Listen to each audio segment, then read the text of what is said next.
Hello fam! Hello amazing squad!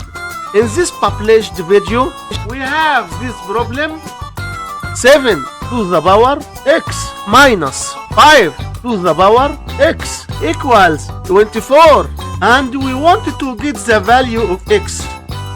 The problem might look difficult, but it becomes easier if you break down the number 24 into two numbers such as 12 times 2. Next, you are going to break down 12 into the summation of 7 plus 5 and express 2 as 7 minus 5.